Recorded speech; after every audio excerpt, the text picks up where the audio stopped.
पर आ जाएगी बीजेपी, उसमें कितना दम है, ये तमाम बातें हम यहाँ समझने की कोशिश कर रहे हैं। आना चाहता हूं डॉक्टर दीपक पाचपोर जी आपके पास और आपसे समझना चाहता हूं, बहुत सारी बातें हो रही हैं और उसमें जो सिनेरियो बन रहा है कांग्रेस पार्टी, और जो बात यहाँ बहुत महत्वपूर्ण बात रख रहे थे जेपी सिंह साहब, और अगर देखें कि कांग्रेस अगर साथ में लड़ती है, उत्तर प्रदेश की ही बात कर लें तो कांग्रेस को क्या मिलता है, कांग्रेस अकेले लड़ती है तो कांग्रेस को क्या मिलता है। और जैसे ममता बनर्जी के भतीजे ने आज इंटरव्यू दिया है और उसमें वो मतलब सबकी चाहत प्रधानमंत्री की कुर्सी है, चाहे नीतीश बाबू बोले ना बोले, ममता बनर्जी बोले ना बोले, इधर केसीआर बोले ना बोले, या और भी लोग, कई लोग ऐसे खड़े हो जाएंगे। हो सकता है कि मायावती भी और सपा अध्यक्ष अखिलेश यादव भी यही चाहते हों, तो सबकी नजरें जो है वहां टिकी हुई हैं उस, और बाद में बार्गेनिंग की पोजीशन अगर आती है तो और भी उस तरफ ध्यान दिया जाए, उस तरफ बढ़ा जाए।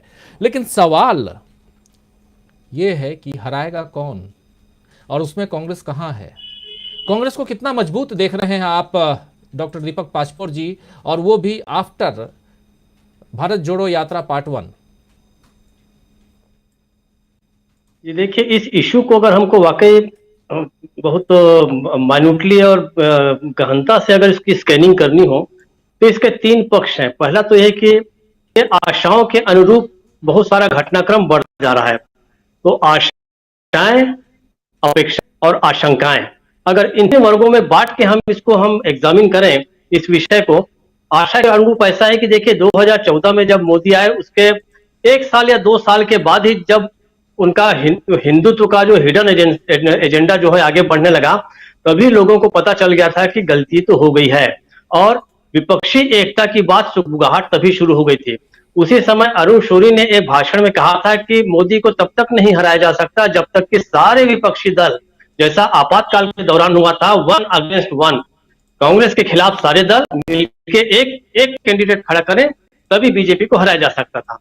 खैर, ये बात और आगे बढ़ी, लेकिन 2019 में जब दोबारा मोदी आए हैं तो उसके बाद इस विषय पे और गहनता से लोगों को जरूरत महसूस होने लगी कि नहीं, बहुत कुछ गलत हो जाएगा और विपक्षी एकता अब बहुत आवश्यक है।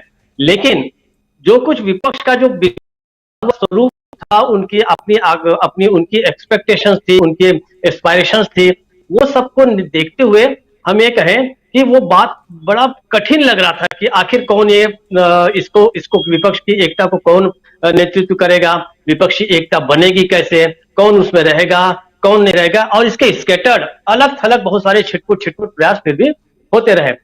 कभी ममता बनर्जी ने सब लोगों को बुलाया, अपने पश्चिम बंगाल बुलाया, कभी नीतीश बाबू भी कहने लगे वो जाके मिला सोनिया गांधी से, राहुल गांधी से। ये बातें हम अभी यहाँ पर चर्चा कर भी चुके हैं। लेकिन साथ ही इसमें एक महत्वपूर्ण टर्निंग पॉइंट है इस विपक्षी एकता का। लेकिन आपको याद होगा राजीव जी, कई बार इस बात पर विषय पे चर्चा भी हुई है और हम लोगों ने ये उम्मीद जगाई थी कि जब तक ये यात्रा पूरी होगी, एक तो राहुल गांधी का अपनी छवि जो है वो एकदम बदल चुकी रहेगी और कांग्रेस का जो महत्व है वो प्रतिपादित हो जाएगा। ऐतिहासिक परिप्रेक्ष्य में और वर्तमान परिस्थितियों में कांग्रेस का ऐसे भी तिरोहित नहीं किया गया, कभी विलोपित नहीं था, लेकिन उसको यह था कि विपक्षी एकता में क्या भूमिका निभा सकती है कांग्रेस, इसका महत्व जो है ये हम लोगों को पहले से उम्मीद थी कि यात्रा पूरी हो जाएगी, वे श्रीनगर पहुंच जाएंगे, लाल चौक के बाद जो है एक नया परिवर्तन होगा। अब तक हमारी अपेक्षाओं के अनुरूप जो है ये घटनाक्रम बढ़ रहा है, इसमें तो कोई शक नहीं है, हम लोग सब जानते थे कि ऐसा होगा। अब अपेक्षा क्या है नागरिकों की, लोगों की, यहां तक कि राजनीतिक दलों की, मतलब गैर विरोधी, गैर भाजपाई जो विचार वाले जो लोग हैं, उनकी अपेक्षा ये है कि सारा विपक्ष इकट्ठा हो जाए और सारे के सारे मिलकर बीजेपी के साथ लड़ें। और ये कहना कि अगर सब मिलकर लड़े तो बीकी जो है सीट संख्या 100 के नीचे आ जाएगी, ये बहुत इतना सिंपल कैलकुलेशन नहीं है। ये वैसे ही कैलकुलेशन कहे कि भाई ये टीम 100 रन बनाती है और आप 101 रन बनाएंगे तो आप मैच जीत जाएंगे। ये कोई बहुत कोई गूढ़ बात नहीं बताई गई है। या ये कहा जाए कि अगर आपके विपक्षी ने 100 रन बनाए हैं और आप अगर उनको 99 पर आउट कर देते हैं तो आप जीत जाएंगे, ये कहने को बड़ा आसान है। अब आशंकाएं वो इसी प्रश्न से आशंकाएं हमारे सामने हैं। नंबर 1, नीतीश बाबू ने बोल दिया कि हम सब इंतजार कर रहे हैं केवल आप इंतजार नहीं करें, पूरा देश इस बात का इंतजार कर रहा है कि आप लोग कब एक होएं। लेकिन आपकी जो व्यक्तिगत महत्वाकांक्षाएं, आपका प्रांतवाद, क्या ये कांग्रेस के व्यापक परिप्रेक्ष्य में उसकी सोच के साथ चलेगा या नहीं चलेगा? अभी ही कम से कम अगर हम बहुत गहराई से पूरे देश के नक्शे को सामने रख के देखें तो 3 या 4 या 5 जो है ऐसे दावेदार आ जाएंगे जो प्रधानमंत्री बनना चाहते हैं। और प्रधानमंत्री अगर वो बने या ना बने, वो अपना खेल खेले या ना खेले, दूसरे का खेल बिगाड़ने के स्तर तक भी वो जा सकते हैं। ये हमने इतिहास में देखा है। मैं हमेशा कहता रहता हूं कि देश में सत्ता पक्ष ने अगर अपनी साख खोई है, तो भारत में विपक्षी दलों ने भी अपनी साख खोई है। और उस विपक्ष को बनाना विपक्ष के लिए बहुत बहुत कठिन है, जब तक आप ये नहीं साबित करेंगे। अब आप आपातकाल क्या हुआ था? आपातकाल में तो लोग, कई दलों ने अपनी जो आइडेंटिटी है वो भी खत्म कर दी थी। जब जनता पार्टी बनी तो लोगों ने अपने पार्टी का जो अस्तित्व था उसमें विलीन कर दिया था। बिल्कुल। आज की स्थिति में क्या ऐसे लोग हैं जो कहें कि ठीक है, हम इसमें बहुत सारे दल ऐसे हैं जो कांग्रेस से टूट के अलग हुए हैं, पहले वही करके दिखा दें। चाहे वो शरद पवार हो, चाहे एनसीपी हो, चाहे ये कांग्रेस से निकले दल हैं, बहुत सारे हैं। मैं कम से कम 50-60 ऐसे लोग हैं जो कांग्रेस से ही निकले हुए हैं।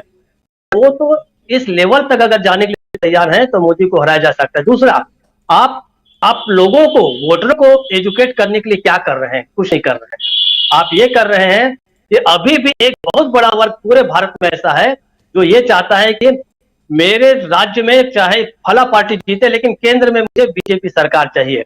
ये बिल्कुल सच्चाई है। और बहुत सारे राज्यों में लोग ऐसे फैले हुए हैं। वो कहते हैं कि यहाँ पर तो ठीक है, हम विपक्ष को जिता देंगे, लेकिन केंद्र में हमको चाहिए। आप उनके लिए आप उनको क्या मैसेज दे रहे हैं? आपने उनको एजुकेट करने की कोई कोशिश नहीं की कि भाई वहां पर इसको हराना ज्यादा आवश्यक है। बीजेपी को जो है संघवाद जो है, हमारा जो फेडरल स्ट्रक्चर जो है वो तभी बचा रह सकेगा जब आप रहेंगे, क्योंकि बीजेपी जो है उसने ही आपके राज्य के खिलाफ जितनी सारी चीजें की हैं वो सब केंद्र से ही बह के आई हैं, वहां से उतर कर आई हैं। इसलिए आपके राज्यों को बहुत सारी तकलीफें हो रही हैं, गैर भाजपाई राज्यों की मैं बात कर रहा हूं। और तीसरा, सबसे पहले तो मिनिमम कॉमन प्रोग्राम आपको लाना पड़ेगा। ये नहीं आप इंतजार कर सकते कि पहले हम जीत जाएं उसके बाद हम कॉमन मिनिमम प्रोग्राम बनाएंगे। बहुत सारे इश्यूज ऐसे हैं जहां पे आप लड़ सकते हैं, आज भी एक साथ लड़ सकते हैं। तो लोगों को थोड़ा विश्वास हो कि हाँ, ये जो दल है ये मिलजुल के काम कर रहे हैं। जन सरोकार के मुद्दे हैं, मनरेगा की स्थिति, मनरेगा में देखिए कितना बड़ा बजट की कटौती कर दी गई। गर्मियां अभी आने वाली है, लोगों के पास खत्म होंगे, बहुत सारे राज्यों में रोजगार की समस्या होने वाली, ग्रामीण रोजगार की समस्या होने वाली है। शहरों में आप क्या हाल है आप देख रहे हैं, बहुत सारे लोग जो है वो करोड़ों लोग बेरोजगार हो गए और करोड़ों लोगों ने अपना जो का सर्च ही खत्म कर दिया है। तो आपको एक सबसे पहले आपको एक ऐसा प्रोग्राम लेके जनता के बीच उतरना पड़ेगा। राहुल गांधी सड़क हैं, अब वो दूसरे पार्ट 2 भी निकलेगा, लेकिन उस साथ कौन है कौन को नहीं जाता ये देखना पड़ेगा।